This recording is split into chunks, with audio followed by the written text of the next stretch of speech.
तो I become a doctor because my नाना जी was very fond of this thing कि he wanted, I was the eldest granddaughter, तो उनका मन था मैं डॉक्टर बनूं। तो पैम्पर भी होते हैं ना वो बच्चे जो मैं बहुत पैम्पर्ड थी ना हाँ, या तो बड़े वाला होता है चाइल्ड ऑफ माय नानका नानका या ऐसा होता है वैसे, जो बड़ा बच्चा होता है ना या वो ज्यादा नानकों के ज्यादा करीब होता है। हाँ हाँ हाँ, मेरे सब कजिन्स भी बताते हैं, मुझे नहीं बोलते थे मेरे नाना जी, लेकिन उनको सबको बोलते थे शी इज माय फेवरेट।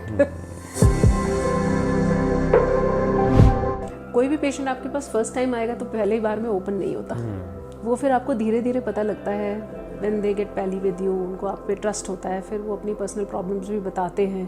कभी कभी उनका रूट कॉज जो होता है, जो कि उनके फेस पे कोई डिजीज का रीजन होता है, उनका रूट कॉज उनकी साइकी से रिलेटेड होता है, उनको कोई साइकोलॉजिकल प्रॉब्लम चल रही होती है या अभी क्योंकि इंस्टाग्राम तो बहुत सारे लोग हैं उसमें सलाह देने वाले, हर कोई डॉक्टर है, हर कोई डॉक्टर भी है और हर कोई बता भी रहा है।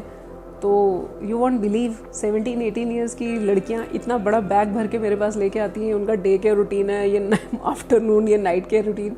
Why the hell you are applying retinol on your face, you are just 17 years old.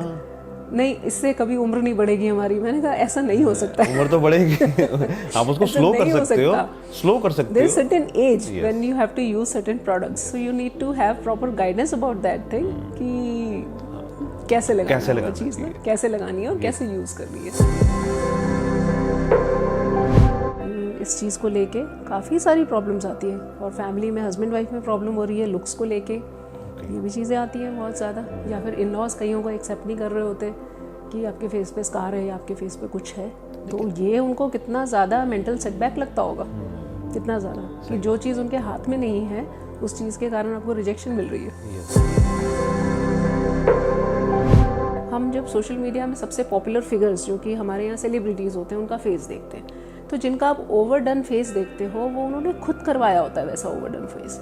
या तो डॉक्टर को नो कहना आना चाहिए या आपको पता होना चाहिए what is natural.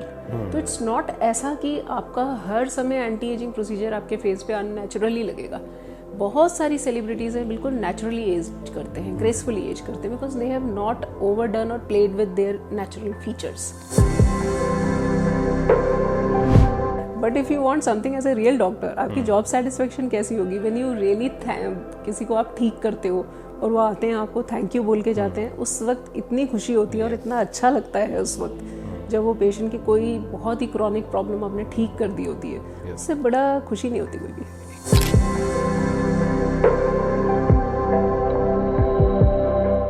Hello ma'am. Hello, कैसे हो आप? मैं ठीक हूँ, आप कैसे हैं? हिंदी या पंजाबी? तीनों, इंग्लिश भी। अच्छा तीनों, ठीक है फिर ठीक है। लेकिन ना वो फिर मेरे को ना वो एक लैंग्वेज में ना बड़ा वो हो जाता है कई बार, मैं कॉन्टिन्यूसली बोलना थोड़ा सा मुश्किल होता है। कॉन्टिन्यूसली बोलना, हाँ, है ना, ठीक है। तो लेकिन मेरे को बड़ा अभी अच्छा लगा ना कि आप भोपाल से हो, है ना, तो born and brought up in Bhopal. Born and brought up इन भोपाल, है ना। तो कैसा था वहाँ पे, मतलब कि बचपन कैसा था? बहुत ही अच्छा। My dad was general manager in BHEL, सो जो BHEL की सोसाइटी है that was kind of A cosmopolitan area. एक तो सारी एथनिसिटी और सारे रिलीजन के लोग हमारे साथ होते थे, ऑल एजुकेटेड क्लास, हर स्टेट का वहाँ पे फैमिली थी। तो I am just expose to various states, various cultures, various languages since childhood. Extra curricular activities बहुत ज़्यादा होती थी। स्टेज में we use to, my dad use to write some plays and skits and we used to act in that. I used to write essays, debate, extempors, making handicrafts. तो हम लोगों को ये सारा एक्सपोजर जो है उस सोसाइटी में बहुत अच्छा मिला है। लेकिन फादर पंजाब से बिलोंग करते थे या my dad is Punjabi. Okay, Punjabi, है ना, बिकॉज वो आपके फेस से लगता है आप भोपाल से नहीं हो, मतलब कि कहीं ना कहीं से पीछे रूट्स जो है वो पंजाब से ही है। नहीं हूँ मैं प्योर पंजाबी। वो रूट्स पंजाबी है। हाँ जी। तो फादर कब शिफ्ट हुए थे वहाँ? सिंस 1968। ओह, अब तो बहुत साल हो गए। अभी वहीं पे रहते हैं पापा? नहीं, अब वो बॉम्बे में रहते हैं। बॉम्बे, नाइस।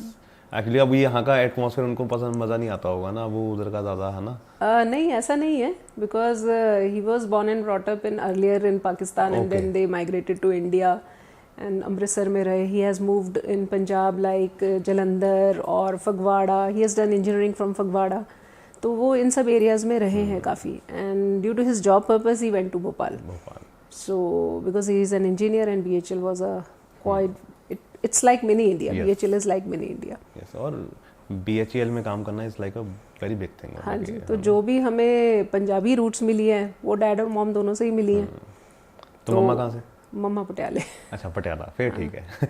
वो एक्चुअली क्या ना, मतलब कि वो मज़ा आता है कि जब अपने ही पंजाबी रूट्स हो ना, और तो वहाँ पे आप अलग जगह पे रह रहे हो तो और लोग भी आपको देख के अच्छा ये पंजाबी हैं, पता है. हाँ जी, हाँ जी. है ना, because we are very loud in everything. हाँ जी. है ना, चाहे वो सेलिब्रेशन हो, चाहे वो कुछ भी हो, कहीं भी हम पंजाबियों को खड़ा कर दो, पता लग जाता है कि ये पंजाबी है ना. पर क्योंकि जहाँ मैं रहती थी मेरी सोसाइटी ऐसी थी कि हम लोग हर फेस्टिवल सेलिब्रेट करते थे और एक दूसरे के घर जाते थे. वहाँ ऐसा कुछ नहीं था कि नेबर्स को नहीं जानते. वी यूज टू कभी अगर even I have seen rights also, I have seen certain natural calamities also, लेकिन सब एक दूसरे के साथ बहुत यूनाइटेड थे उसमें. तो जो माहौल मुझे बचपन से मिला है वो बहुत ही अच्छा मिला है.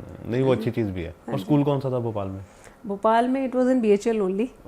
तो BHL के अपने बहुत सारे स्कूल्स थे, अराउंड 22 स्कूल BHL के थे. अच्छा, वही भोपाल में? BHL जो है वो आधा भोपाल है और BHL उससे भी बड़ा है. ओके.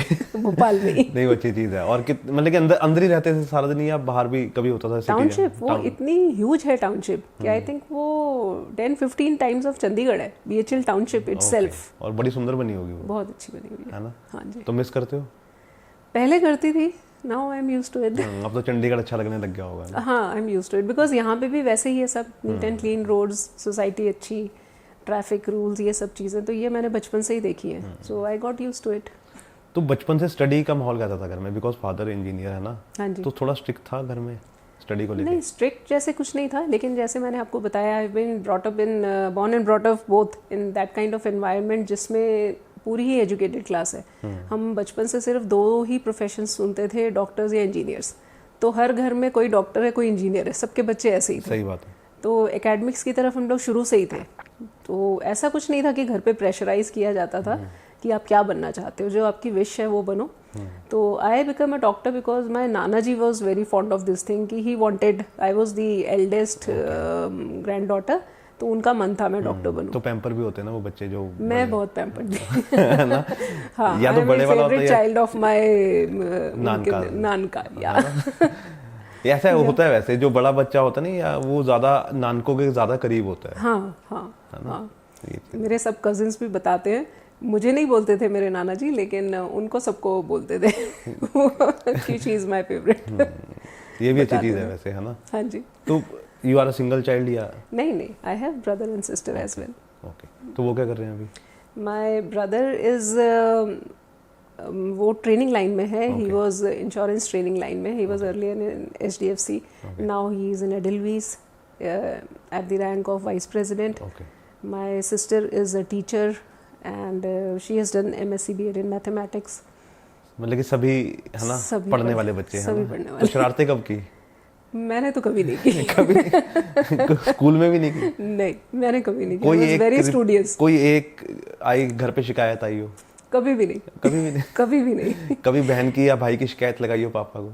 वो तो नहीं. मुझे याद है कि मेरी पेरेंट टीचर मीटिंग में एक बार मेरे डैड गए, तो हम पापा वैसे जाते नहीं थे, तो एक बार चले गए वो, तो टीचर ने शायद रॉन्गली किसी और की कॉपी देख के मुझे बोल दिया.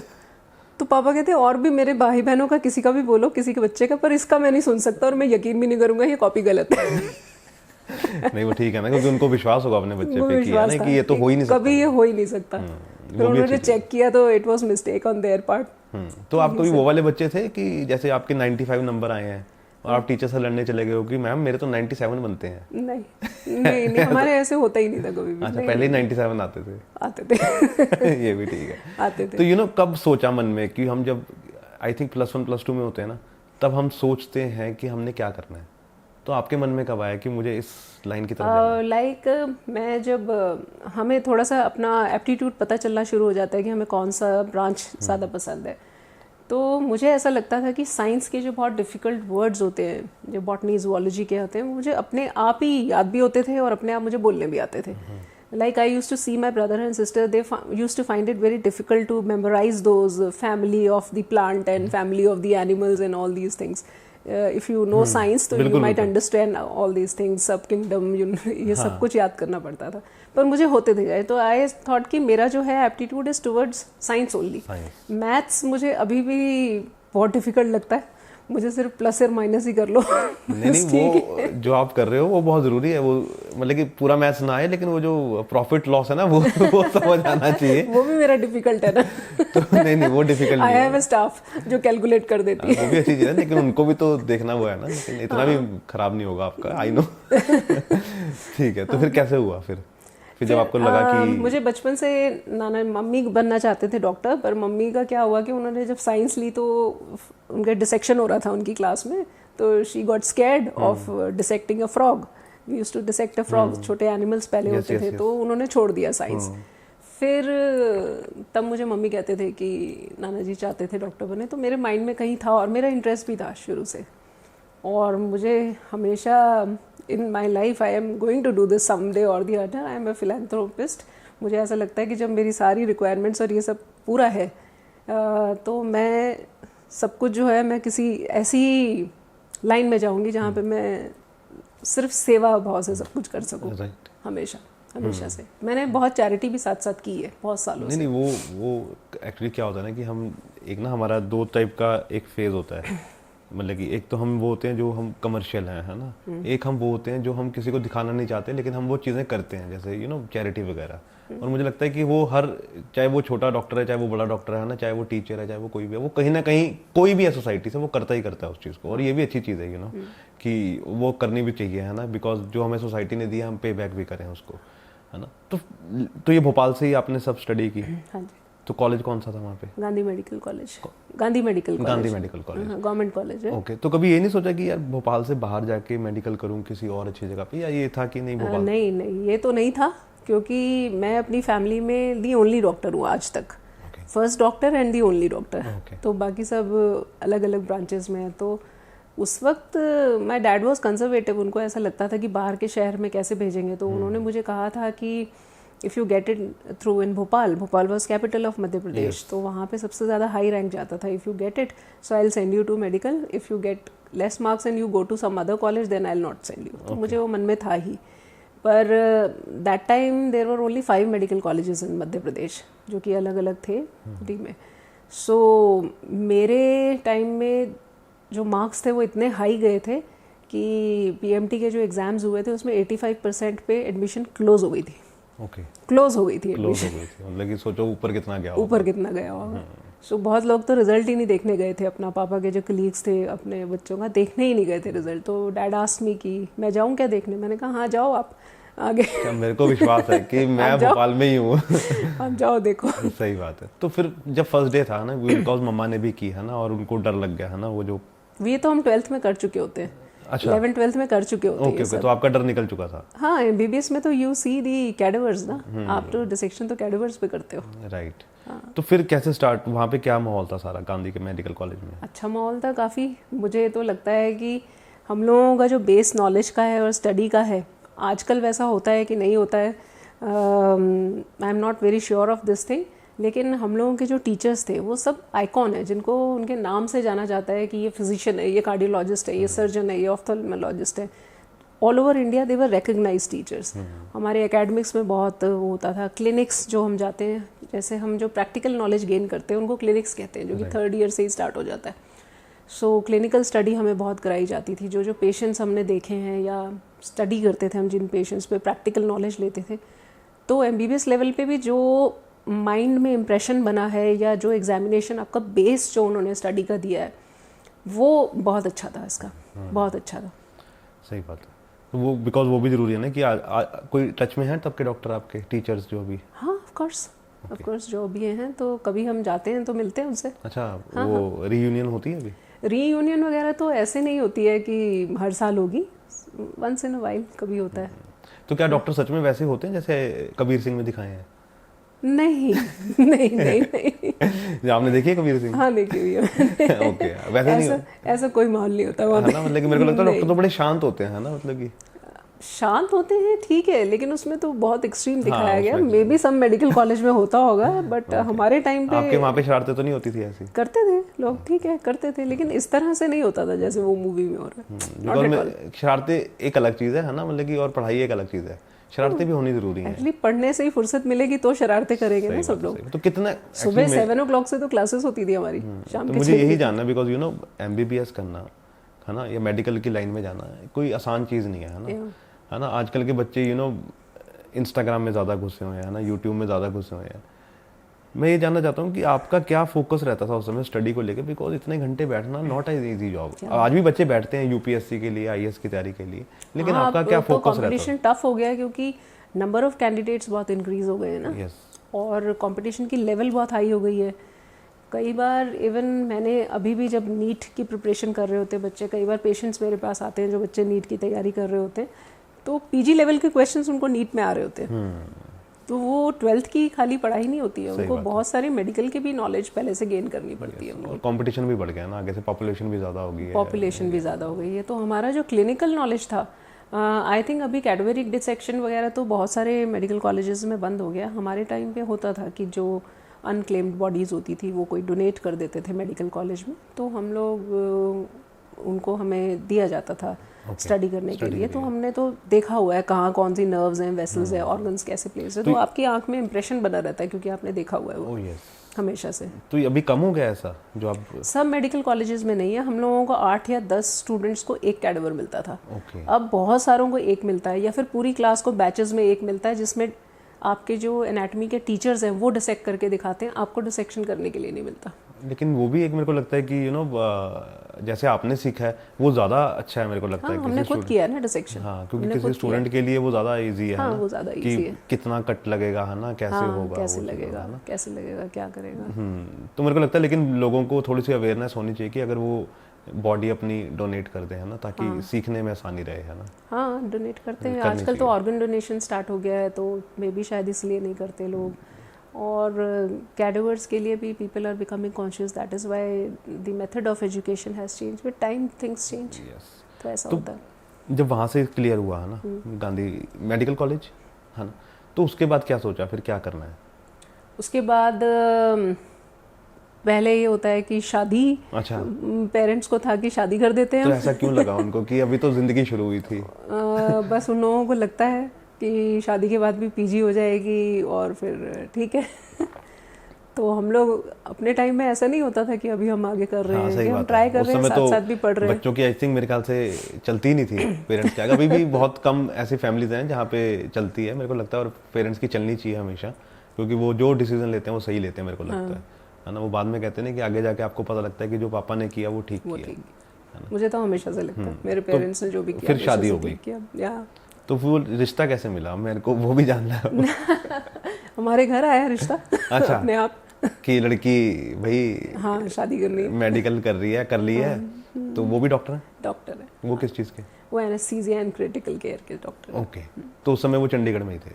नहीं, वो चंडीगढ़ में नहीं थे। He was doing job in Chandigarh that time after passing out MBBS, and his ताया जी वॉज इन भोपाल। ओके, तो उनके थ्रू हुआ था। हाँ, बिकॉज वो बीच का was very renowned person in Bhopal. He was the chief secretary to CM also. He was deputy health minister also, director health services also. He was an ophthalmologist. Okay, वो भी doctor ही थे, और वो धार्मिक प्रचार और सोशल सर्विस में बहुत ज़्यादा इन्वॉल्व थे। He is very very known in right. तो मेरे को ना वो बीच की कहानियाँ जाननी बड़ी अच्छी लगती हैं कि जो कहाँ मिले, है ना, कैसे मिले।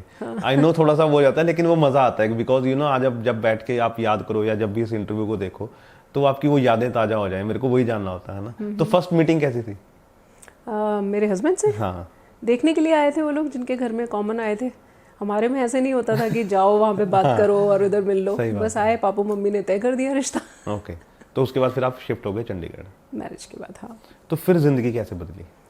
उसके बाद काफ़ी स्ट्रगल्ड, क्योंकि शुरू में उस वक्त PG की तैयारी भी कर रहे थे, to look after house also.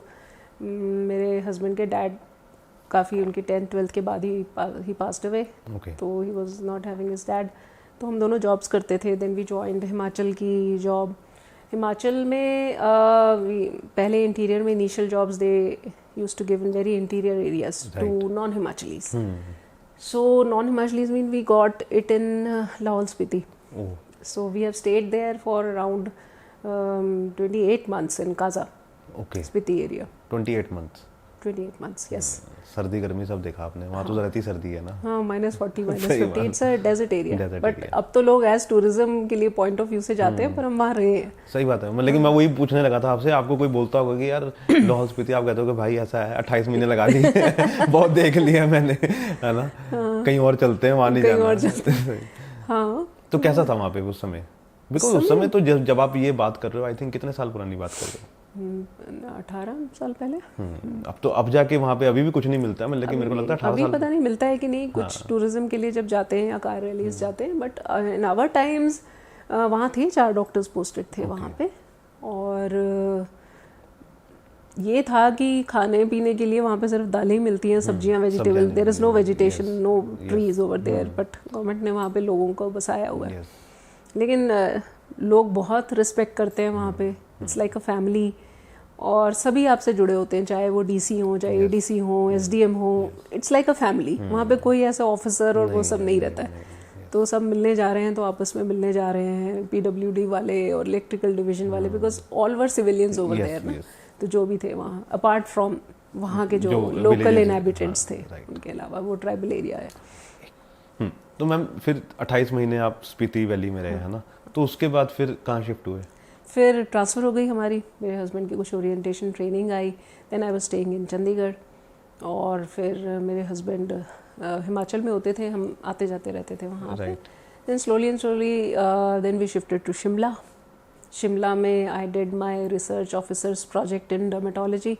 मैं किया एक लिशमेनिया करके पैरासाइट होता है, उसमें लिशमेनियासिस एक डिजीज़ होती है, उसमें मेरा एक रिसर्च प्रोजेक्ट था। That's how I got associated with dermatology. Okay, तो ये क्या डिजीज़ होता है? ये बेसिकली ये एक पैरासाइट से डिजीज़ होती है, जो कि सतलज रिवर की जो बेल्ट है उसके आसपास जो लोग रहते हैं उनको ज़्यादा इन्फेस्टेट करता था ये पैरासाइट। तो उससे जो स्किन के क्यूटेनियस लेजन्स होते थे, उसकी बायोप्सी करना, उसकी स्टडी करना और उसका रिकॉर्ड मेंटेन करना। एक्सटर्नल होता है? इंटरनल सिस्टमिक डिजीजेस को करता है, पर it presents as skin disease first. अच्छा, पहले स्किन डिजीज, पहले स्किन डिजीज की तरह, क्रॉनिक अल्सर की तरह प्रेजेंट करता है। तो ये नहाने की वजह से होता है या पानी? नहीं, पैरासाइट आपके ब्लड में जाता है ना। ओके, हाँ, उसके कारण होता है।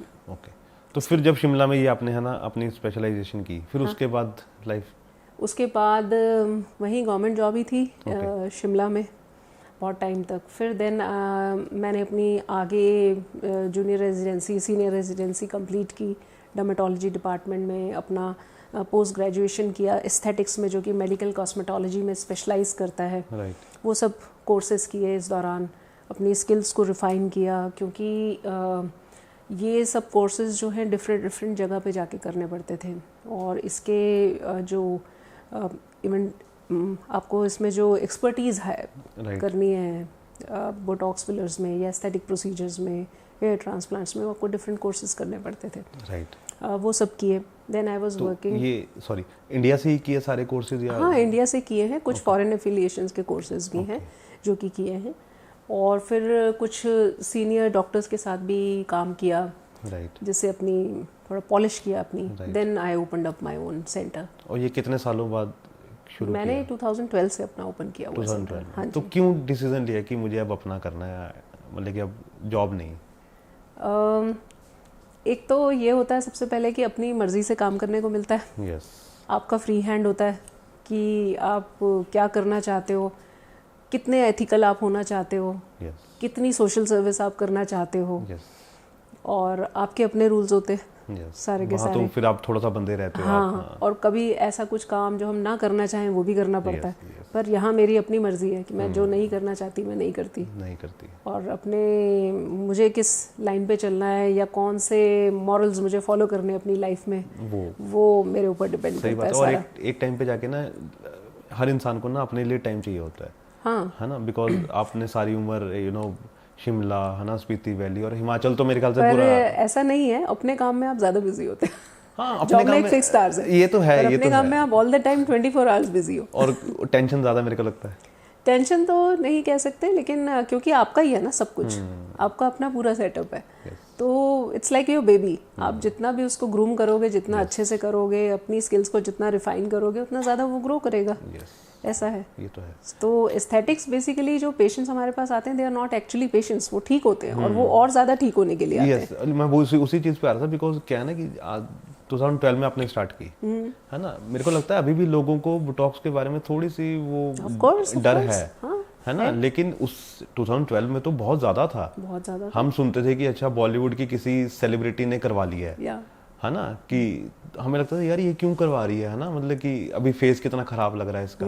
लेकिन आपको क्यों लग रहा है कि मेरे को ऐसा लगता है कि मैंने पहले भी कई लोगों से बात की है कि सी अगर आप अच्छे लग रहे हो और आप करवा सकते हो तो इसको करवाओ। बिकॉज आपकी क्या राय है इस मामले में कि लोगों को क्यों डर है इसमें अभी भी एस्थेटिक्स में? हाँ, एस्थेटिक्स जब मैंने वे बैक स्टार्ट किया था पहले 2012 में, तो इतना पॉपुलर ब्रांच नहीं थी ये। उसमें पेशेंट्स को लाना, उनको कन्विंस करना, या फिर जो मैं इस ब्रांच में आना चाहिए या मैंने इसको अपना मोटिव बनाया या एम ऑफ लाइफ बनाया, वो इसलिए क्योंकि जैसे जैसे कॉम्पिटिटिव वर्ल्ड जो है वो इंक्रीज़ होता रहा, पर्सनालिटी बहुत मैटर करने लगी, बहुत ज़्यादा। और बहुत सारी चीज़ों के बारे में लोगों को अवेयरनेस ही नहीं होती है। जहाँ भी आप जाओगे, आपका कॉन्फिडेंस, आपकी पर्सनालिटी, आप बात कैसे करते हो, अपने आप को प्रेजेंट कैसे करते हो, ये बहुत ज़्यादा इंपॉर्टेंट है। आईटी सेक्टर जितना बढ़ना शुरू हो गया, मल्टीनेशनल कंपनीज जितना आनी शुरू हो गई, कंपटीशन उतना इंक्रीज़ होता। तो अपने क्लिनिक में भी एस्थेटिक्स के अलावा मैं जो करना चाहती हूँ, बेसिकली मैं टोटल पर्सनैलिटी डेवलपमेंट पे ध्यान देती हूँ पेशेंट की। कोई भी पेशेंट आपके पास फर्स्ट टाइम आएगा तो पहले ही बार में ओपन नहीं होता।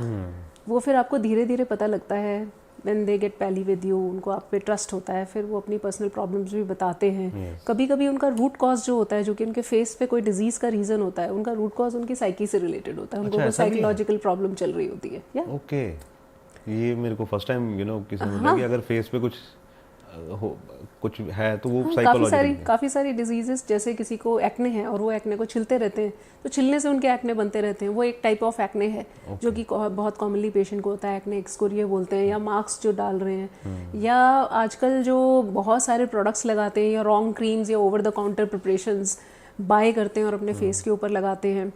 कई लोग जो हैं अपने घर में फैमिली मेम्बर से ही बहुत क्रिटिसाइज होते हैं, या फ्रेंड सर्कल से क्रिटिसाइज होते हैं, पीयर प्रेशर के कारण क्रिटिसाइज हो रहे होते हैं उनके लुक्स को लेकर। तो उनको ठीक करने में सबसे ज़्यादा तो है एवरीवन इज़ ब्यूटीफुल। उनको सिर्फ अपने अंदर एक कॉन्फिडेंस फील करना है, और अगर वो चाहते हैं कि कोई प्रोसीजर वो कराना चाहते हैं तो वो कराएं, लेकिन सबसे पहले तो अपने अंदर कॉन्फिडेंस होना और अपने अंदर से फील करना है कि मैं सफिशिएंट हूँ, ये वाली चीज़ जो होती है। तो वो कॉन्फिडेंस इंस्टिल करना मेरा हमेशा ये मोटिव फर्स्ट होता है पेशेंट के अंदर।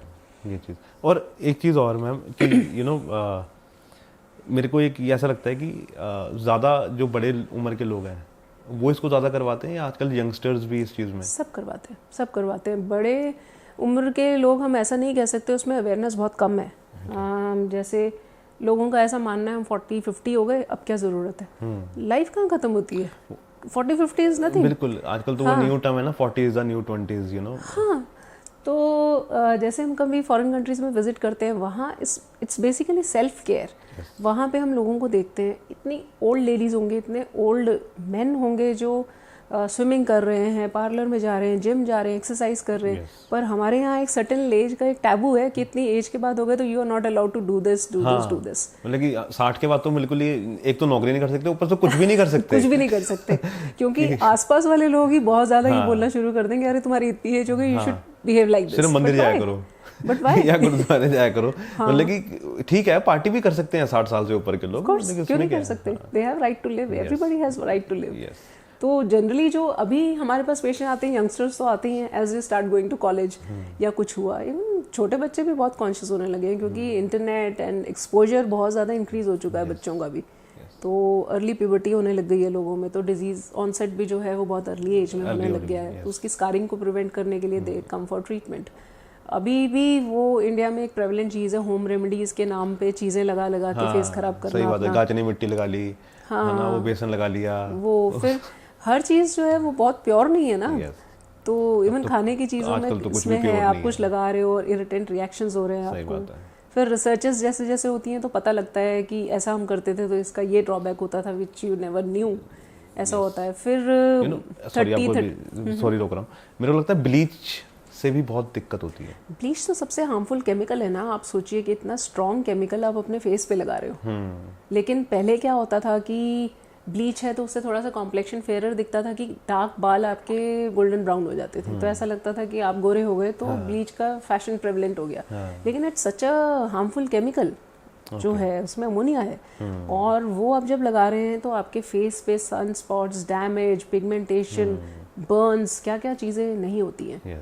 तो इसलिए ब्लीच तो हम कभी भी रेकमेंड नहीं करते कि आप कभी भी लगाएं। और लेकिन आप कोई स्किन केयर दोगे पेशेंट को, वो हमेशा आपसे पूछेंगे इसका साइड इफेक्ट तो नहीं है, पर अगर पार्लर में कोई ब्लीच रेकमेंड करेगा, they will never ask question. और कई बार तो हम टीवी की ऐड देख के ले आते हैं घर में, है ना, और पूछते भी नहीं है, सिर्फ इतना पूछते हैं वो SPF है इसमें, हाँ, कि वो अच्छा उससे सब ठीक हो जाएगा। लेकिन मेरे को लगता है कि नहीं, आपको फेस पे अगर कुछ भी लगाना है तो प्लीज किसी स्किन स्पेशलिस्ट से रेकमेंड करके ही लो। या अभी क्योंकि इंस्टाग्राम तो बहुत सारे लोग हैं उसमें सलाह देने वाले, हर कोई डॉक्टर है, हर कोई डॉक्टर भी है और हर कोई बता भी रहा है। तो यू वॉन्ट बिलीव 17-18 ईयर्स की लड़कियां इतना बड़ा बैग भर के मेरे पास लेके आती हैं, उनका डे केयर रूटीन है, ये आफ्टरनून, ये night care routine. Why the hell you are applying retinol on your face, you are just 17 years old. नहीं, इससे कभी उम्र नहीं बढ़ेगी हमारी। मैंने कहा ऐसा नहीं हो सकता, उम्र तो बढ़ेगी। आप उसको स्लो कर सकते हो, स्लो कर सकते हो। There is certain age when you have to use certain products, so you need to have proper guidance about that thing कि कैसे लगाना है चीज ना, कैसे लगानी है और कैसे यूज करनी है। तो आप क्या रेकमेंड करते हो अगर जैसे किसी के फेस पे बहुत ज्यादा तिल है, हाँ, तो वो क्यों हो जाते हैं किसी के? देखिए, तिल जो हम बोलेंगे, तिल अगर तो वो जेनेटिक है, जो कि एक्चुअली जिन्हें तिल कहा जाता है, वो हम किसी के आने कम नहीं कर सकते, ओके, है ना। वो तो उनको जो जीन्स में है आएंगे ही आएंगे। ठीक है। जो अच्छे नहीं लगते वो रिमूव हो सकते हैं, ऐसा है। किसी को बहुत ज़्यादा तिल आते हैं, उनको भी जो पसंद नहीं है वो हम रिमूव कर सकते हैं, पर हम रोक नहीं सकते। कईयों के फेस पे बहुत ज़्यादा, उनको फ्रैकल्स बोलते हैं। वो ये होता है कि उन्होंने अपना अगर स्किन केयर अपना बहुत अच्छे से फॉलो नहीं किया, या सन एक्सपोजर बहुत ज़्यादा रहा है उनका, तो वो जो छोटे छोटे तिल आपको फेस पे दिखते हैं उनको फ्रैकल्स कहा जाता है, जो कि लॉन्ग स्टैंडिंग सन एक्सपोजर के कारण होता है। उसको भी प्रॉपर स्किन केयर रूटीन से हम रिड्यूस कर सकते हैं। और आगे ना बढ़े इसके लिए सन प्रोटेक्शन देनी होती है, सनस्क्रीन अप्लाई करनी होती है, जिसके कारण वो सब कम दिखता है। तो अगर हम सिर्फ डार्क स्पॉट्स बोलें या तिल बोलें, मोल बोलें, तो वो एक ही चीज़ नहीं होती, उसके बहुत सारे वेरियस रीजन होते हैं, जो कि हम जब एग्जामिन करते हैं पेशेंट को, तब हम देख के क्लोजली एग्जामिनेशन के बाद बता पाते हैं कि ये क्या चीज़ है आपको और क्या अप्लाई करना चाहिए। राइट। होम रेमेडीज कई लोग लगाते हैं, जैसे मेरे भी नाक पे है ये, है ना, ये आपका रिमूव हो सकता है। हाँ, ये मैंने देखा था आपके उसमें कि रिमूव हो सकता है, ये रिमूव हो सकता है, हाँ, लेकिन परमानेंटली रिमूव हो जाएगा ये। ओके। कई बार नहीं तो होता है ना कि हम पहले क्या होता था, एसिड यूज करते थे इसको रिमूव करने के लिए कि डॉक्टर, हाँ, है ना, लेकिन अब तो नहीं करते हैं ना।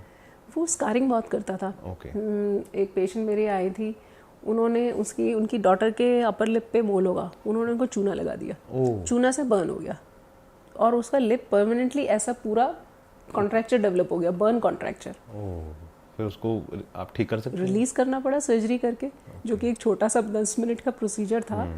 होम रेमेडी लगाने की वजह से, जो इसका नॉलेज नहीं है या किसी ने बताया और वो उनको इतना, इसीलिए मैंने आज तक नहीं छेड़ा इसको। मैंने कहा नहीं, मतलब कि जब तक मैं पूरा श्योर नहीं हो जाऊंगा कि ये ठीक हो सकता है, मैं इसको नहीं छेड़ूंगा। बिकॉज आप अपने फेस के साथ नहीं एक्सपेरिमेंट कर सकते, है ना, मतलब कि आप कुछ भी करवा लो किसी के कहने पे नहीं। या तो कोई आपका ऐसा डॉक्टर हो जो जानता हो, जो आपको बिल्कुल सही सलाह दे। किसी वो होते हैं ना कि रिश्तेदार की, उनके कहने पे यार मैंने वो करवाया था, उससे करवा लो, ऐसा कुछ नहीं करना चाहिए। मैं लोगों को भी ऐसे बोलता हूँ कि आप कुछ भी हो स्किन के बारे में तो आप प्लीज़ करना चाहिए और डॉक्टर से मिलना चाहिए। बिकॉज स्किन जो है इंडिया में एक चीज़ है, उनको ऐसा लगता है एक ट्यूब है और वो ट्यूब बता दो, या एक फेस वॉश बता दो, या एक साबुन बता दो, जिससे सब ठीक हो जाएगा। हाँ।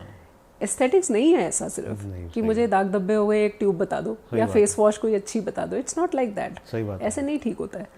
तो अगर आपको ग्लोइंग स्किन चाहिए, you have to work for it. आपको अपने लाइफस्टाइल पे ध्यान देना है, अपनी ईटिंग हैबिट्स पे ध्यान देना है, अपनी एक्सरसाइज पे, अपने मेंटल पीस पे, सब चीज़ों पे ध्यान देना है। Good skin is never a magic, it's always lot of work behind it. सही बात है। यू नो, मैं 80s और 90s में आपने देखा होगा कई लोगों को वो सॉरी मैं नाम ले रहा हूँ उस क्रीम का, आपको याद होगा, मैं इसको बाद में म्यूट कर दूंगा, यूज कर लेते हैं ना, मतलब कि वो, या एक वो आती थी, आज भी है। हाँ, मतलब कि वही यूज करी जा रहे हैं, है ना। पहले देख तो लो कि आपकी स्किन के साथ मैच कर रही है, उससे भी ज्यादा हाँ वो तो है ही है। वो भी म्यूट कर देना। नहीं वो बुरा मान जाएंगे नहीं तो, कि लोगों को पता लग ही जाएगा हम किसकी बात कर रहे हैं। लेकिन वही है ना कि आपके साथ स्किन के साथ मैच भी कर रही है या वो सूटेबल भी है तो आप यूज करो, है ना। हम सिर्फ तो हमेशा से जैसे लोग ना they are very fascinated with the fair colour. Yes, हम ऐसा बोलते हैं स्किन ब्राइट होनी जरूरी है। कलर तो आपका जेनेटिक है, कुछ भी करके आर्टिफिशियली आप उसको फेयर नहीं करोगे। आप ब्राइटन कर सकते हो कलर को, एक दो टोन लाइट कर सकते हो, but you can not change genetic colour. ऐसा होता है। लेकिन people are very obsessed with colour thing. Yes, गोरा होने की क्रीम बता दो, ये बता दो, इट्स इन द जीन्स। और थोड़ा सोशल चीज़ों में जो हमेशा चलता रहता है कि गोरा इज बेटर, हाँ तो इसलिए बहुत लोग इस कॉम्प्लेक्स के साथ भी आते हैं कि उनको वाइट होना है। अच्छा, बिल्कुल। ये सबसे ज्यादा कॉमन फुटफॉल है एस्थेटिक क्लिनिक्स अभी भी आपके पास बहुत है इस चीज़ों तो को। फिर आप क्या बोलते हैं उनको? काउंसिल करते हैं, काउंसिल करते वही हैं। साइको जो आप कह रहे थे कि प्रॉब्लम आ गई, साइकोलॉजिकल प्रॉब्लम। कई लोग इससे बहुत डिप्रेस्ड होते हैं। कई मैरिड वुमेन फैमिली में अपने बहुत ज़्यादा परेशान होते हैं इससे, कलर एंड स्किन इश्यूज को लेके। कईयों की शादी नहीं हो रही आजकल, कईयों की शादी नहीं हो रही, एक्ने स्कार्स को लेके। कईयों को जॉब नहीं मिल रही। अच्छा, हाँ, इस चीज़ को लेके काफ़ी सारी प्रॉब्लम्स आती हैं। और फैमिली में हस्बैंड वाइफ में प्रॉब्लम हो रही है लुक्स को लेके। ये भी चीज़ें आती हैं बहुत ज़्यादा। या फिर इन लॉज कईयों को एक्सेप्ट नहीं कर रहे होते कि आपके फेस पे स्कार है या आपके फेस पे कुछ है। तो ये उनको कितना ज़्यादा मेंटल सेटबैक लगता होगा, कितना ज़्यादा, कि जो चीज़ उनके हाथ में नहीं है उस चीज़ के कारण आपको रिजेक्शन मिल रही है। यस, तो दिस हैपेंस। ये तो मेरे को लगता है होना ही नहीं चाहिए। और फिर बेसिकली फीमेल्स के साथ तो ऐसा करना ही नहीं चाहिए कि आप इस चीज़ पे आप जज कर रहे हो, है ना, जज कर रहे हो, है ना। तो एक चीज़ और है, सॉरी मैम बीच में रोक रहा हूँ, कि कईयों की जैसे आपने वो देखा होगा कि हम फुलवेरी बोलते हैं, हाँ, है ना, स्किन पे हो जाती है। तो बेसिकली उसका मेन कॉज क्या है? वो भी एक ऑटो इम्यून डिजीज है, it's in your genes. Okay, तो वो ऐसा नहीं है कि कुछ खा लिया इसलिए आपको हो वो गई है। लोग बोलते हैं कि मछली के ऊपर दूध। नहीं वैसा नहीं होता है, ऑटो इम्यून डिजीज है। तो इसलिए भी इसको भी लेके it's just your skin loses colour. Okay, ठीक है। फॉरेन कंट्री में कोई इसको ट्रीट भी नहीं करता है, कोई ट्रीट नहीं करता है इसको, क्योंकि आपको कोई हार्मफुल इफेक्ट कॉज ही नहीं करती बॉडी में except your skin loses colour. Sun से भी कोई फर्क नहीं पड़ता है? सन से, क्योंकि मेलानिन खत्म हो जाता है ना स्किन में, तो बर्न्स कॉज करती है, तो सनस्क्रीन लगानी पड़ती है पेशेंट को। कईयों को आपने देखा होगा कि उनको विटिलाइगो है और साथ में ब्राउन ब्राउन पैचेस भी हैं उनकी स्किन के ऊपर, वो सन एक्सेस सन के कारण होते हैं। तो इंडिया में लेकिन इसको ठीक कर सकते हैं? बहुत कंट्रोल किया जाता है इसको। ओके, जैसे किसी के हैं तो वो ऐसा है कि द्वारा ठीक हो सकते हैं, नॉर्मल स्किन हो सकती है? कईयों के अगर स्टेबल विटिलाइगो है तो उनका ठीक भी हो जाता है।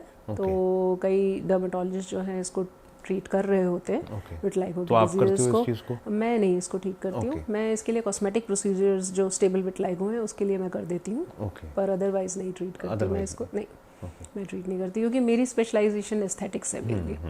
तो एंटी एजिंग में, लुक्स में, प्रोसीजर्स में, हेयर में, इन सब पे है मेरी स्पेशलाइजेशन। और हेयर फॉल की मेन कॉज क्या है? हेयर फॉल के वेरिड कॉजेज हैं, वेरिड कॉजेज हैं, एन नंबर ऑफ कॉजेज है। कुछ सीजनल हेयर फॉल है, कुछ जेनेटिक हेयर फॉल है, कुछ आपकी डाइट से रिलेटेड है, कुछ स्ट्रेस से रिलेटेड है, कुछ बीमार होने से रिलेटेड है, कुछ डेफिशिएंसीज से रिलेटेड है। तो it's not just simple hair fall. तो जब भी कोई क्रॉनिक हेयर फॉल का पेशेंट हमारे पास आता है तो हमें पूरी इवैल्यूएशन करनी पड़ती है।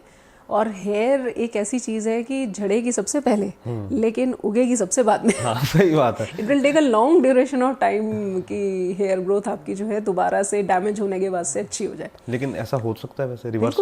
बिल्कुल रिवर्स हो सकता है प्रॉपर ट्रीटमेंट से, प्रॉपर डाइट से। मुझे याद है कई लोग, एक्चुअली मैं हमेशा ये कहती हूँ डॉक्टर अच्छा नहीं होता, पेशेंट अच्छे होते हैं। क्योंकि डॉक्टर की जिम्मेवारी होती है उनको प्रिस्क्राइब करना, बाकी वो घर जाके आपकी प्रिस्क्रिप्शन कैसे फॉलो करते हैं, कितने कंप्लाइंट है मेडिसिन लेने पे, तो इसलिए वो अच्छे होते हैं जिनको बहुत अच्छे रिजल्ट्स मिलते हैं। तो मुझे याद है एक बच्चा मेरे पास आया था टोटली बॉल्ड। उसके मैंने ब्लड लेवल्स कराए, सब कुछ डेफिशिएंट, छोटा बच्चा था 8-9 साल का, पूरे सिर के बाल जा चुके थे, सब डेफिशिएंट, आयरन और उसका B12 प्रोटीन डेफिशिएंसी भी दिखती थी, बुरे बुरे बाल हो गए थे। तो हमने उसे सिर्फ एंड सिर्फ सप्लीमेंट्स जो न्यूट्रिशनल, और उसके पेरेंट्स को गाइड किया गया कि डाइट से इसको इम्प्रूव करो। और वो धीरे धीरे 3-4 महीने में रिकवर होना शुरू किया। पूरे 2 साल उन्होंने वो ट्रीटमेंट मेरे से फॉलो की है रेगुलरली, एक भी अपनी विजिट मिस नहीं की होगी उन्होंने। वो अच्छी चीज़ है। हाँ, और टोटली उसके बच्चे की डाइट पे दिया। तो नेचुरल ग्रोइंग बच्चा है ना, तो उसको खाली बाल झड़ रहे हैं आपको दिख रहा है, पर उसकी बोन ग्रोथ, ऑर्गन्स की डेवलपमेंट, सब चीज़ें इफेक्ट हो रही होंगी अगर डेफिशिएंसीज हैं उसकी बॉडी में। तो राइट, तो रूट कॉज पता करना बड़ा ज़रूरी है। रूट कॉज पता करना बड़ा ज़रूरी है। सिमिलरली एजिंग के लिए भी, जैसे एजिंग का आप पूछ रहे थे कि बोटॉक्स फिलर्स का कैसा होता है, तो stress is known to cause ageing in your body as early as 3 months। आपको अगर सीवियर मेंटल स्ट्रेस है 3 महीने में आपको झुर्रियाँ पड़ सकती है। अच्छा, हाँ, इतना सीवियर है। तो एजिंग खाली आप फिजिकली एज नहीं करते, आप मेंटली भी एज करते हो, है ना। स्ट्रेस अगर आपको है या क्रॉनिक आपको स्ट्रेस चली आ रही है बहुत दिनों से, या फिर सीवियर मेंटल स्ट्रेस पड़ गई, जैसे अभी कोविड आया था तो बहुत लोगों को स्ट्रेस हुई थी, लोगों का हेयर फॉल इतना ज़्यादा हुआ था कि पूरे गंजे हुए थे लोग, ऐसे गुच्छों में भाल भर के लेके आते थे कोविड की वजह से, टेंशन की? Okay, no, covid itself is a disease, it's a stress on your body.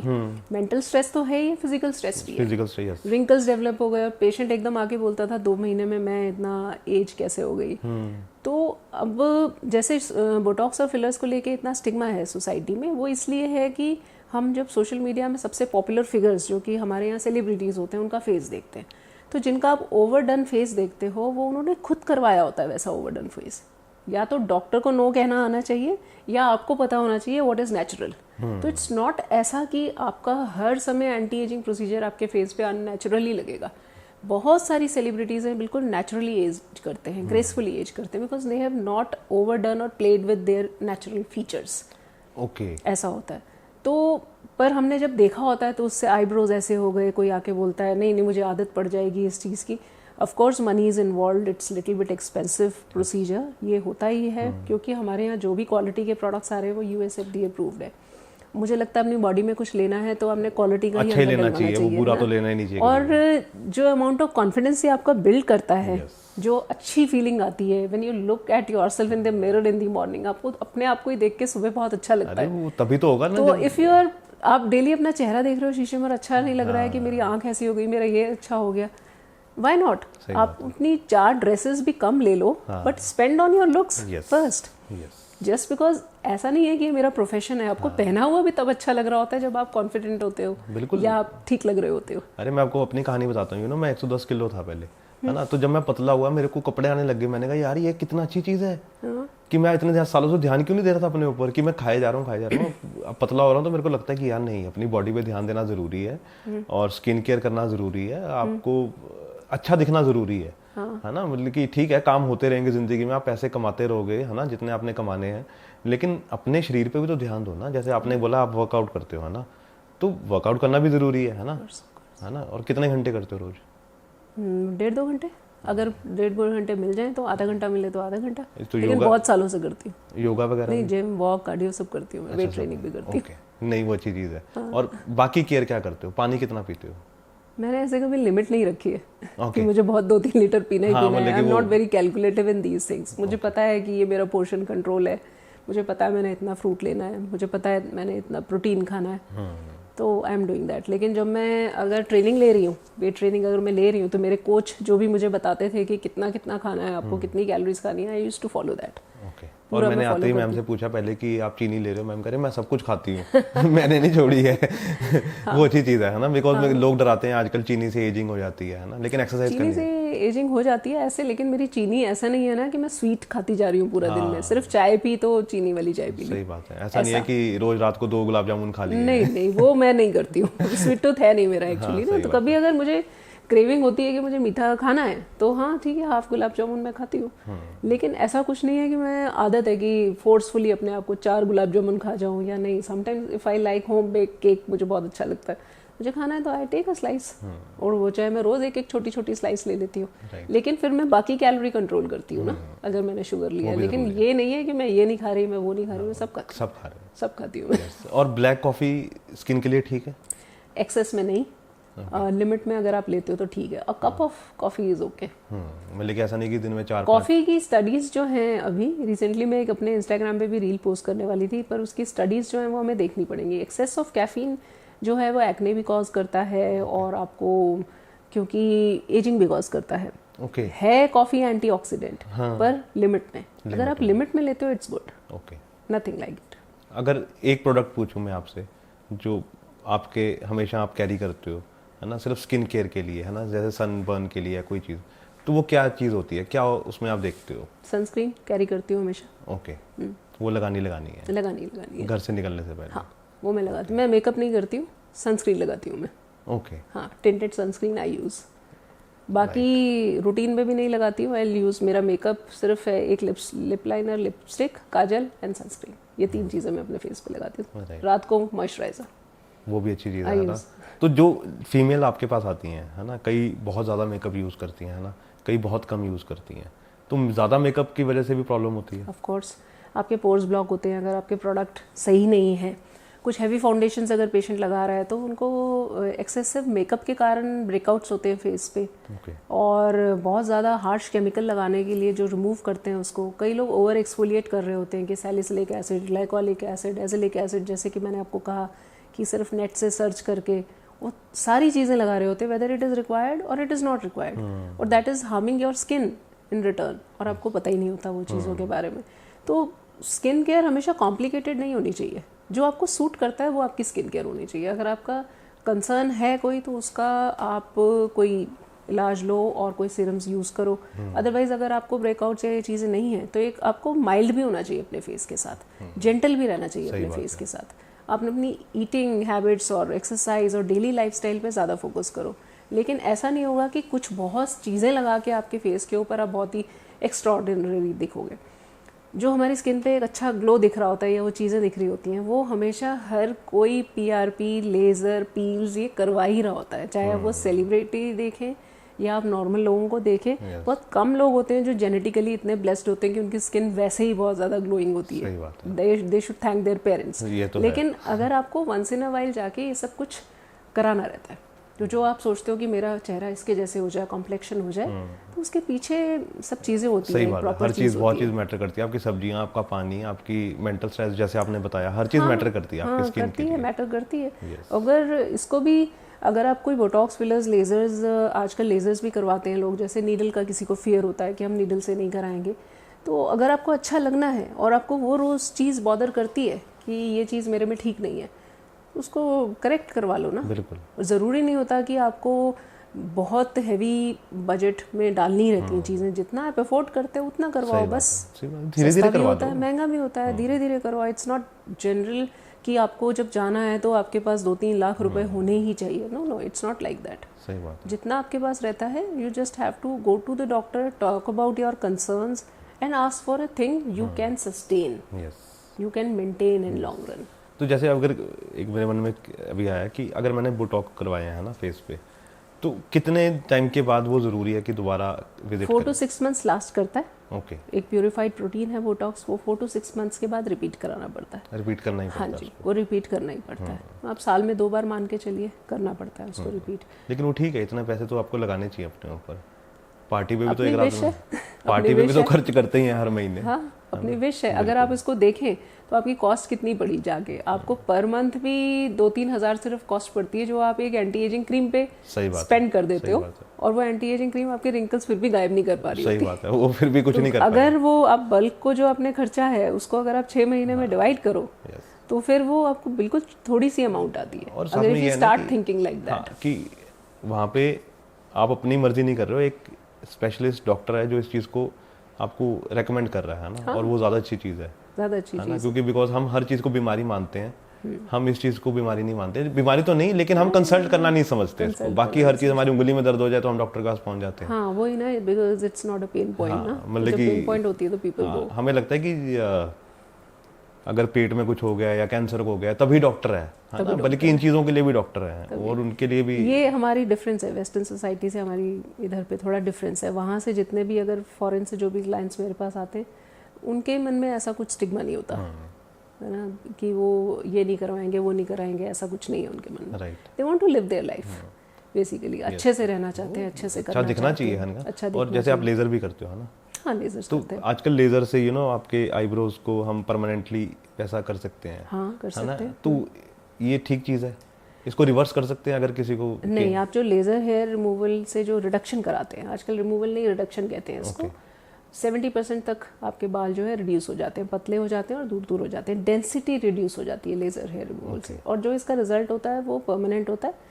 हमारी बॉडी पे जो है वो 2 टाइप के हेयर है, vellus hair and terminal hair. Terminal hair पे इट्स परमानेंट। फेस पे हमारे जो हेयर है वो विलस हेयर है, वो हमारे हार्मोनल चेंजेस के साथ साथ ग्रो होते हैं, झड़ते हैं, आते हैं, जाते हैं। तो जिन फीमेल्स को हार्मोनल प्रॉब्लम्स होते हैं उनके फेस पे आप देखते होंगे कि हेयर ग्रोथ इंक्रीज हो गई। हाँ, कईयों की बहुत ज़्यादा। हाँ, उनको अपना लाइफस्टाइल सही करना पड़ता है। अगर वो लाइफस्टाइल सही रखते हैं तो उनको लेज़र की सिटिंग्स की कम ज़रूरत पड़ती है, पर अगर नहीं रहता लाइफस्टाइल सही और आपको स्ट्रेस भी तो आपके हार्मोन्स को डिसरप्ट कर रहा है, तो फिर उनको लेज़र की मेंटेनेंस सेटिंग्स लेनी पड़ती है। तो ये स्ट्रेस की वजह से या फेस पे बाल होना? नॉर्मल इसका कॉज जो होता है वो पीसीओडी होता है, ओवरीज में सिस्ट होना, जो सबसे कॉमन है। कई लोगों की फैमिली में ही थिक हेयर होते हैं, लेकिन जनरली लड़कियों में हार्मोनल डिसऑर्डर पीसीओडी की वजह से होते हैं। ये पॉलिसिस्टिक ओवेरियन डिजीज कहते हैं, जो कि बॉडी के सारे ऑर्गन्स को इफेक्ट करती है, नॉट जस्ट योर फेस। आपके हेयर, एक्ने, सब periods, fertility, everything, mood disorders, सब चीज़ें इससे हो रही होती हैं। तो आपको जो टोटल इसको एज अ सिंड्रोम कहते हैं, क्योंकि सब ऑर्गन्स को इफेक्ट कर रही है, तो आपको ये चीज़ अंडरस्टैंड करनी पड़ती है कि ये कोई ऐसी लाइफस्टाइल ख़राब होने की वजह से डिजीज़ हुई है जिसको हमें टोटली अपने ऊपर जो है ध्यान रखना है, ताकि वेट गेन ना हो, क्योंकि हार्मोन्स आपके जो हैं वो बैलेंस में नहीं है। सीरम इंसुलिन रेजिस्टेंस हो जाती है आपकी बॉडी में। जो भी आप शुगर खा रहे होते हो वो सिर्फ फैट में कन्वर्ट हो रही होती है, मेटाबोलाइज नहीं हो रही होती। तो that in turn starts increasing your weight. और हार्मोन्स डिसरप्ट होने के कारण, क्योंकि मेल हार्मोन्स का सर्ज बढ़ जाता है, तो हेयर ग्रोथ इंक्रीज हो जाती है, पिंपल्स आने लगते हैं, हेयर फॉल होने लगता है, शेडिंग होने लगती है हेयर की, थायराइड डिसऑर्डर हो जाते हैं, बाद में फैटी लिवर होने लगता है। इतना कुछ हो जाता है? इतना कुछ हो जाता है सर, लेकिन दिखते सिर्फ हेयर और एक्ने। हाँ, लेकिन इंटरनल क्या चल रहा है वो इंटरनल जो होता है, but it is internal disorder, so you need to maintain it. वो पहले ही अगर पकड़ा जाए तो अच्छी चीज़ है। हाँ, वो पहले ही पकड़ा जाए तो अच्छी चीज़ है। बट यही है ना कि जिसको नॉलेज होगा और ऐसा पेशेंट उनके पास आएगा, वो एक्सप्लेन कर सकेंगे। सपोज जैसे डार्क सर्कल का ही पेशेंट हमारे पास आया है। अब डार्क सर्कल का सबसे कॉमनेस्ट कंप्लेन क्या होती है कि हमने बहुत इलाज लिया लेकिन असर नहीं आया। मैं तो नींद भी पूरी लेता हूँ। मैं तो नींद भी पूरी लेता हूँ, मैंने बहुत सारी क्रीम भी लगाई, कोई ट्यूब बता दो। But dark circle is not just tube. वो अगर आपको कोई डेफिशिएंसी है तो होगी, आपको अगर सिस्टम पे बहुत बैठते हैं, आपको ब्लू लाइट बहुत इफेक्ट करती है तो आपको होगी, अगर आप टेकी हो तो बहुत ज़्यादा होंगी, अगर आपको स्ट्रक्चरल डिफॉर्मिटी है, फैट लॉस हो गया आपके अंडर आई एरिया से, तो आप कुछ भी क्रीम लगाओगे क्योंकि वॉल्यूम लॉस है। सही बात। तो वहाँ जब तक फिलर नहीं डालोगे डार्क सर्कल ठीक नहीं होगा।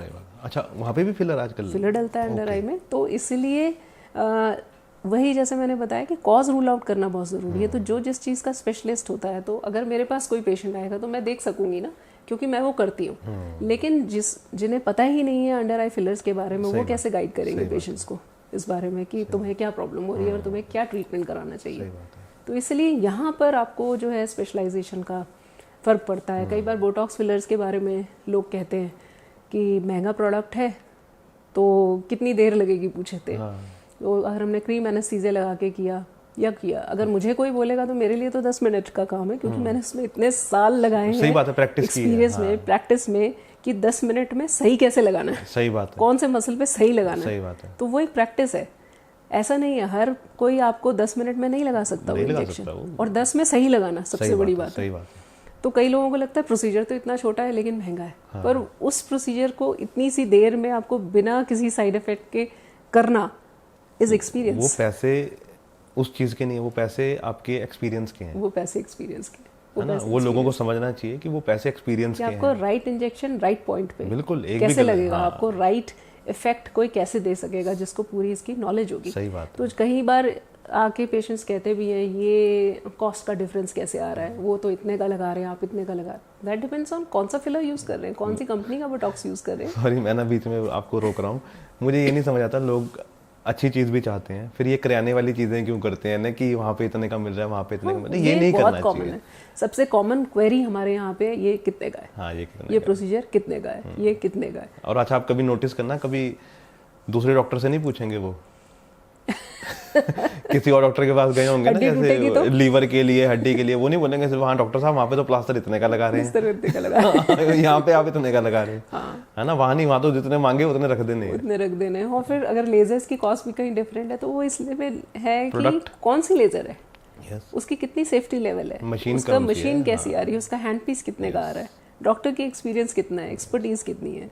कोई भी आप पील्स यूज कर रहे हो, कोई 500 की कर रहा है, कोई 3000 ले रहा है, कैसे, क्योंकि वो उसका इंग्रेडिएंट जो है वो एक्सपेंसिव है, वो प्रोडक्ट जो यूज कर रहा है वो क्वालिटी है। ऐसे ही पीआरपी भी आपने सुना होगा। नहीं, मैंने नहीं सुना आपने, हेयर फॉल के लिए नहीं। तो सबसे कॉमन क्वेश्चन होता है कि आपके यहाँ 6000 की पीआरपी कैसे है, 4000 की कैसे है, ये तो 1000 की हो रही है, 1500 की हो रही है। अरे करने को तो आजकल वो तेल भी आ रहे हैं लगाने के लिए वो भी लगा रहे हैं लोग, है ना।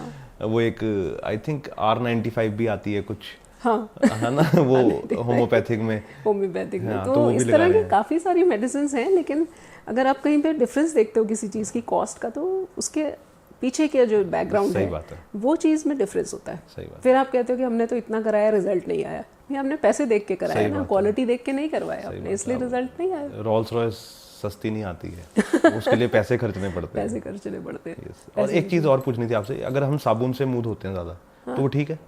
अगर आप मॉइस्चराइजिंग सोप यूज़ करते हैं तो ठीक है, ओके। पर उसमें सोप होता है।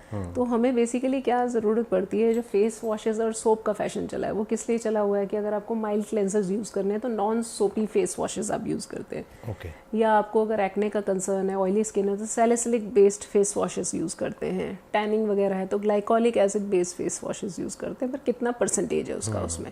सिंपल सोप जो होता है, कई लोग लाइफ बॉय से भी मुंह धोते हैं। ये भी म्यूट करना सही पड़ेगा। बात है। नहीं नहीं, वो साबुन से, मतलब कि वो साबुन से मुंह धोते तो कि डिसइंफेक्टेंट है, और इस तरह के काफ़ी एंटीसेप्टिक सोप्स हैं जिससे उनको लगता है कि इन्फेक्शन दूर हो जाएगा। बट नॉर्मली क्या होता है कि हमारी बॉडी पे जो बैक्टीरिया होते हैं वो फ्रेंडली बैक्टीरिया भी होते हैं, जिन्हें हम कमेंसल्स कहते हैं। सही बात है। वो इसलिए होते हैं कि जब हमारी पे कोई बैक्टीरिया का अटैक होता है तो हमारे कमेंसल्स सबसे फर्स्ट फाइट करते हैं। ओके। पर जब आप एंटीसेप्टिक सोप यूज़ करते हैं तो सारे बैक्टीरिया इंक्लूडिंग योर कमेंसल्स को साफ कर देता है। ओके। बैरियर प्रोटेक्शन आपकी हटा देता है। इसलिए हम लोग एंटीसेप्टिक सोप्स नहीं देते unless and until required. Okay.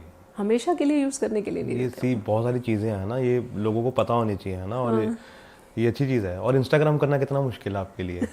ये आसान है अब? मैं इंस्टाग्राम ऑलमोस्ट अभी तक खुद ही मैनेज किया है। मैंने खुद एडिटिंग करती थी और खुद बनाती थी रील सारी। Since I think 3-4 months I hired one social media manager जो कि मेरे लिए एडिट करती है, क्योंकि मैं बोर हो गई बना के। मुझे ऐसा लगता था आई एम अ डॉक्टर, ये मेरा काम नहीं है, नॉलेज देना मेरा काम है। बट बाकी सारी चीज़ें फॉलो करना कि क्या करना है, और डेली एल्गोरिदम्स चेंज हो रहे हैं, उसके अकॉर्डिंगली मुझे चलना है। सही बात है। और I really find it very funny कि वो डांस वाले ट्रेंड्स होते हैं, जो एक्शंस होते हैं, कि व्हाट आई एम डूइंग। कई बार ऐसा लगता है मुझे। लेकिन अब मज़ा आ रहा है क्योंकि अब तो टीम है ना आपके साथ। हाँ, अब टीम है तो कंटेंट क्रिएशन करते हैं वो लोग, उसमें हमें देखना पड़ता है। वो कई बार मुझे इस तरह का कंटेंट भी देते हैं, फिर मैं आई रिफ्यूज देम कि I don't want to post this on my. वो कहते हैं कि इससे फॉलोअर बढ़ेंगे। मैंने कहा मुझे फॉलोअर नहीं, मुझे जेन्युइन इन्फॉर्मेशन जो है वो पोस्ट करनी है अपने आपको। तो बेसिकली वो आप जो आप कर रहे हो वो बड़ी अच्छी चीज़ है कि लोगों को कम से कम गाइड तो कर रहे हो ना। क्लिनिक पे आए ना आए वो एक बात की बात है, लेकिन जब तक अवेयरनेस नहीं होगी तब तक वो आएंगे भी नहीं, है ना। वो होनी बहुत ज़रूरी है। वो होनी बहुत ज़्यादा ज़रूरी है। तो कई आजकल एक टर्म हो गया इंस्टाग्राम के डॉक्टर, सिर्फ वो इंस्टाग्राम के ही हैं। इंस्टाग्राम पे ऑनलाइन कंसल्टेशन देते हैं, इंस्टाग्राम पे सब कुछ वो करते हैं। But if you want something as a real doctor, आपकी जॉब सेटिस्फेक्शन कैसी होगी व्हेन यू रियली किसी को आप ठीक करते हो और वो आते हैं आपको थैंक यू बोल के जाते हैं। उस वक्त इतनी खुशी होती है और इतना अच्छा लगता है उस वक्त, जब वो पेशेंट की कोई बहुत ही क्रॉनिक प्रॉब्लम आपने ठीक कर दी होती है। उससे बड़ा खुशी नहीं होती कोई भी। कैसा लगा आपको बात करके? अच्छा लगा, बहुत अच्छा लगा। मज़ा आया? हाँ जी। तो अभी बकेट लिस्ट में क्या है आपकी? बिकॉज अभी तो आप बहुत ज़्यादा बिजी चल रहे हो, है ना, क्लिनिक में और पेशेंट्स के साथ। वैसे बकेट लिस्ट में क्या है? घूमने का कि काम करने का? दोनों का। क्योंकि कई मैंने लोग ऐसे देखे हैं, वो आजकल क्या करते हैं कि वो ट्रिप भी ऐसी कंट्रीज के बनाते हैं जहाँ पे वो कुछ कोर्स कर सके, कुछ पढ़ाई कर सकें। तो आप ऐसा सोचते हो या मैं ऐसा नहीं सोचती। अच्छा, ऐसा करते मैं भी बिल्कुल ऐसा करती भी नहीं हूँ कि मुझे जब घूमने जाना है तो मुझे घूमने ही जाना है। मुझे ऐसा लगता है कि वो मेरे लिए रिचार्जिंग ऑफ माय बैटरीज है। I work better that way. तो घूमने का कहाँ बकेट लिस्ट में है? मेरा स्विट्जरलैंड। ओके। तो कब जा रहे हो अभी? बस इंशाल्लाह शायद जल्दी चली जाऊँ। Nice nice. और वैसे क्या है बकेट लिस्ट में? वैसे अगर आप फ्री हो, वैसे तो फ्री होते नहीं होगे आप, अगर हो तो क्या करना पसंद है? रीडिंग या जिम? मैं ना जनरली काम ही करती हूँ हमेशा अपना, मोस्टली 24 आवर्स बिजी हो, है ना? काम ही कर रही होती हूँ जनरली अपना। अगर मुझे अपना कुछ सेल्फ करना होता है तो मैं मेडिटेशन करती हूँ, कुछ स्पिरिचुअल टॉक सुनती हूँ, वॉक पे चली जाती हूँ, अपने पेट के साथ टाइम स्पेंड करना पसंद करती हूँ, और किसी नेचुरल सी जगह में जाके बैठना अच्छा लगता है मुझे, और सिंपल लाइफ, सिंपल ईटिंग। और खाने पीने का कितना शौक है? शौक, अगर किसी दिन मन करता है तो खाना है, ऐसा भी नहीं है कि मुझे रोज़ बहुत फूडी हूँ. I love eating exotic dishes जो कि बहुत अच्छे से बनाई होती हैं और हेल्दी भी होती हैं, प्रेजेंटेड बहुत अच्छी तरीके से होती हैं. आई लाइक फाइन डाइनिंग, बहुत अच्छी लगती है मुझे फाइन एंड डाइनिंग. तो वैसे अगर एक चीज़ जगह चुननी हो आपने पूरे चंडीगढ़ में, उसको हम प्रमोट कर सकते हैं यहाँ पे, वो कौन सी जगह होगी? एक जगह नहीं, एक जगह जा जाके तो मैं बोर हो जाती हूँ. अच्छा, फिर 3-4 बता दो. एक जगह तो नहीं जाती. आई कीप ऑन ट्राइंग कि मैं कहीं जाती हूँ. अगर मुझे कभी कुछ खाने का मन करे, if I like sushi, I go to Kylin. और कभी मुझे अगर कुछ यूरोपियन कुजीन खाना, I go to Olive, I go to Virgin Courtyard जाती हूँ मैं. और कभी फ्रेंड्स के साथ जाना है तो फ्रेंड्स वगैरह तो हमारे सारे डॉक्टर्स ही होते हैं, तो वो सारे के सारे हेल्दी खाने वाले होते हैं. तो वहाँ भी जाके मैं कोशिश यही करती हूँ कि कुछ ऐसी डिशेस मंगा ली जाए. तो it's on end of kind of a thing. ऐसा कुछ भी नहीं है कि मुझे एक चीज़ बहुत पसंद है तो मैं वहाँ जाऊँगी. अगर आप ऐसे पूछेंगे मुझे कौन सा क्यूसीन पसंद है, तो मुझे साउथ इंडियन बहुत पसंद है. ओके, साउथ इंडियन कहाँ का? चंडीगढ़ में मिलता है कहीं? अच्छा, चंडीगढ़ में मिलता है साउथ इंडियन 2-3 जगह का. मुझे लगता है कि नहीं, श्री गणेशा का अच्छा है, छोटी सी जगह लेकिन ऑथेंटिक बनाता है वो. और एक ईट फुट से मुझे कर्ड राइस आज तक का सबसे ऑथेंटिक वहीं पे लगा है, जो कि प्रॉपर बनाता है. ये कहाँ पे है? मैं जोमेटो से ही मंगाया हमेशा. और उसकी भी कैलोरी काउंटेड होती है, लेस ऑयली एवरीथिंग. और क्या खाती हूँ मैं? सैलेड्स बनाती हूँ डिफरेंट टाइप के, खुद ही बना लेती हूँ. मैं सारे क्यूजीन्स खुद भी बना लेती हूँ. नाइस, बहुत अच्छे. तो मुझे अपने हाथ का खाना सबसे ज़्यादा पसंद है. लेकिन और भोपाल की कोई डिश मिस करते हो? भोपाल की सच पर्टिकुलर डिशेस नहीं है कोई भी. ओके. भोपाल की पर्टिकुलर कोई डिशेस नहीं है. वहाँ की कचौड़ी, समोसे, ये सब चीज़ें बहुत होती थी जो अब मैं इतना खाती नहीं उस वक्त, लेकिन मुझे बहुत अच्छी लगती थी. और इसलिए मुझे महाराष्ट्रियन डिशेस भी आती हैं, आंध्रा की भी आती हैं, बंगाली भी आती हैं, मैक्सिकन, यूरोपियन, एशियन, ये सब मैं खुद भी बनाती हूँ. कॉन्टिनेंटल डिशेस जो हैं सारी की सारी. संडे समटाइम आई कुक पूरा दिन. ओके. मतलब कि अपने लिए और अपने फैमिली के लिए. हाँ, मैं पूरा खाना बनाना पसंद. मैं इसलिए सब ये चीज़ें पूछता हूँ बिकॉज जो भी इस इंटरव्यू को पूरा देखे ना, उसको पता लगे कि आपकी एक रूटीन क्या है ना, कि क्या खाना हमारी सेहत के लिए ठीक रहता है ना. नहीं तो हम क्या करते हैं, हम डालते रहते हैं सिर्फ. हम समझते हैं कि हमारा पेट एक डस्टबिन है, घर में एक रोटी फालतू पड़ी है, कोई नहीं तू खा ले. हाँ. सब्जी बच गई है, तू खा ले. हाँ. है ना, ये बच गया है, ये गिरने वाला है, तू खा ले. लेकिन आप ये नहीं समझ रहे हो कि आप डस्टबिन समझ रहे हो उसको. हाँ. है ना, वैसा मत समझो. अच्छा खाओ पेट को, अच्छा तभी अच्छा दिखेगा आपके. है ना. हाँ, जो आपने पहले भी फूडी, उनको खाने का बहुत शौक है. ओके. तो फिर इसलिए बनाने का भी शौक है. तो अब मैंने क्या किया है कि जो ऐसी डिशेस होती थी हाई कैलोरी में बनती थी, तो वो अब मैंने उसको लेस कैलोरी वर्जन में अपने आप मॉडिफाई करके फिर बनाना शुरू कर दिया उनको. तो कभी आगे जाके ये सोचा कि रेस्टोरेंट तो नहीं शुरू करना? हो सकता है, पहले सोचती थी मैं ऐसा. कभी कर भी सकती हूँ कि क्लिनिक है ना चल रही है ना, इसके बाद 2-3 और खोलने के बाद शायद मैं कल ही सोच रही थी. ओके. कि खाने पीने की दुकान जो है वो चंडीगढ़ में ज्यादा चलती है. अरे नहीं, आप तो जैसे आप बता रहे हो वो तो बड़ा अच्छा चीज है ना, मतलब कि जिसमें कैलोरी बेस्ड हर चीज हो. हाँ, कैलोरी बेस्ड हर चीज हो. तो अभी ये प्लान है कि और क्लिनिक्स खोलने का? सोचा मैंने कई बार ऐसा, लेकिन एक है कि मुझे थोड़ा टाइम अपने लिए भी चाहिए. अगर इससे मुझे टाइम मिलेगा, मुझे ऐसा नहीं है कि बहुत पैसे आते रहे, मुझे वैल्यू सर्विसेज देना अच्छा लगता है, क्वालिटी सर्विसेज देना अच्छा लगता है. क्वांटिटी में मैं बहुत बिलीव नहीं करती. मुझे ऐसा लगता है अगर पेशेंट आया भी है मेरे पास आके कंसल्ट कर रहा है तो मैं उसको पूरा टाइम दूँ, पूरा अच्छे से जितना बेस्ट कर सकूँ. वो मेरा मोटिव कभी भी नहीं रहता. Generally I work by appointments only, कि बहुत सारे पेशेंट बैठे हैं और मैं किसी को भी टाइम नहीं दे पा रही. आपका पर्सनल रैपो तब बनता है जब आप बात करते हो पेशेंट से, उनके पूरे कंसर्न सुनते हो, और पेशेंट्स को भी आगे तभी खुशी मिलती है कि डॉक्टर ने उनको सुना, उनकी हर बात को सॉल्व किया. ऐसा होगा. तो अगर मैं कभी टीम एक्सपैंड करती हूँ अपनी, तो फिर मैं सोच सकती हूँ कि हाँ मैं और सोचूंगी. बट मुझे अभी अपने क्लिनिक से ही मुझे ये ज़रूर है, हाँ ये है कि मैं अपने क्लिनिक को और पॉश करना चाहती हूँ और अच्छा बनाना चाहती हूँ, और जितनी अच्छी बेटर सर्विसेज दे सकती हूँ उतनी दूँ. और कितने से कितना होता है क्लिनिक का टाइम? मेरा सुबह होता है 10 बजे से 1:30 बजे तक, शाम को होता है 4:30 से 7:30 बजे तक. बट एक्सटेंड होता रहता है वो पेशेंट की अपॉइंटमेंट्स की वजह से या नंबर्स की तरह एक्सटेंड होते रहते हैं. बीच का भी जो टाइम है कई बार 3-3:30 बज जाते हैं, कभी 1:30 बजे बंद हो जाता है। डॉक्टर की जिंदगी में भी दो चीजें नहीं होती है ना, एक तो खाना टाइम पे नहीं होता है, खाना टाइम पे नहीं होता है ना, कई बार तो नींद भी नहीं होती है। नींद भी नहीं होती बिल्कुल ठीक है। सेलिब्रिटी वाली फीलिंग होती है ना आपकी भी? मेरी नहीं मतलब कि डॉक्टर्स की भी, कि उनकी जिंदगी में भी ये दो चीजें बहुत कम होती हैं, है ना, डॉक्टर्स की जिंदगी में भी ये दो चीजें बहुत कम होती हैं। हाँ कह सकते हो आप। और स्किन और एस्थेटिक्स वाकई ऐसी ब्रांच है कि सेलिब्रिटी काइंड ऑफ ब्रांच सही है। बात है। तो उसमें आपका मिलना जुलना भी ऐसा है और आपकी कंपनी भी ऐसी है जहाँ आप अपना क्लिनिक प्रमोट कर रहे हैं, वो भी सब इस तरह का है। तो समटाइम्स ऐसा होता है कि आप इंस्टाग्राम पे भी हो तो कई बार ऐसा होता है कि हम आपको फॉलो करते हैं, मैं 17 में घूम रही हूँ, आप वो हो ना, हम फॉलो करते हैं। मैं ऐसे हैरान होती हूँ देख के कि सेलिब्रिटीज कैसे हैंडल करते होंगे जिनके मिलियंस फॉलोवर होते हैं। नहीं आपको फीलिंग लेनी चाहिए पूरी और यस हाँ अभी बाद में लेते हैं सेल्फी ना। तो कभी कोई ऐसा सेलिब्रिटी भी आया जिसने बोला हो कि मैं करवाना चाहता हूँ लेकिन I don't want to post on social media? हाँ ऐसे भी आते हैं, ऐसे भी आते हैं।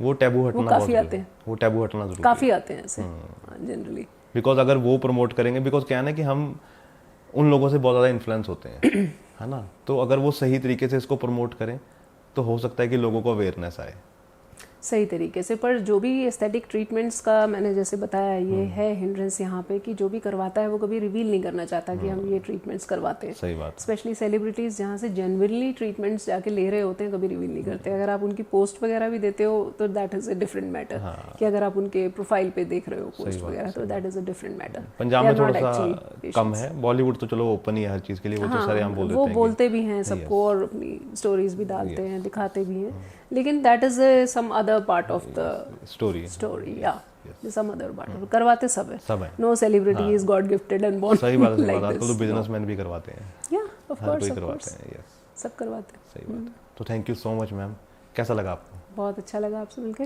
पक्का? जी जी बिल्कुल। बोर तो नहीं किया ना मैंने? गुस्सा तो नहीं आया कहीं पे? नहीं, आपको लगता है मैं गुस्से वाली हूँ? नहीं वैसे मैं, क्योंकि बिकॉज कई बार हो जाता है ना, मैं लास्ट में पूछ लेता हूँ कि आपको अच्छा लगा ना, सब कुछ ठीक था ना? हाँ नहीं मैं गुस्से वाली हूँ भी नहीं। Okay thank you so much. और मेरे को बहुत अच्छा लगा, आई होप कि यू नो मैं जल्दी नाक का ट्रीटमेंट आपसे करवाऊँ, बिकॉज अब मेरे को कॉन्फिडेंस आ रहा है कि इसको रिमूव करवा सकते हैं। जी करवा सकते हैं, बहुत छोटा प्रोसीजर है। और मेरे जो प्रोफाइल पे आप प्रोसीजर्स देखते हो वो सब एक्चुअल प्रोसीजर्स होते हैं। हाँ मैंने वहाँ पे भी देखा सर फोटोशॉप कुछ भी नहीं होता मेरे प्रोफाइल पे, क्योंकि मैं खुद ही मैनेज करती हूँ, तो मैं जितना जेन्युइन से जेन्युइन कंटेंट हो सके वही पोस्ट करने की कोशिश करती हूँ। इवन मेरी मैनेजर भी है तो उसको भी अगर वो कभी कुछ लगाती है मैं उसको कहती हूँ नो फिल्टर्स, तुम जो भी पोस्ट करो उसको जेन्युइन करो। अगर मुझे स्टडी देती है तो मैं पहले उससे पेपर मांगती हूँ कि मुझे पब्लिश पेपर भेजो इस पे, देन ओनली पोस्ट। झूठा नहीं फैलाना, झूठा नहीं। तो thank you so much ma'am. ठीक है, थैंक यू।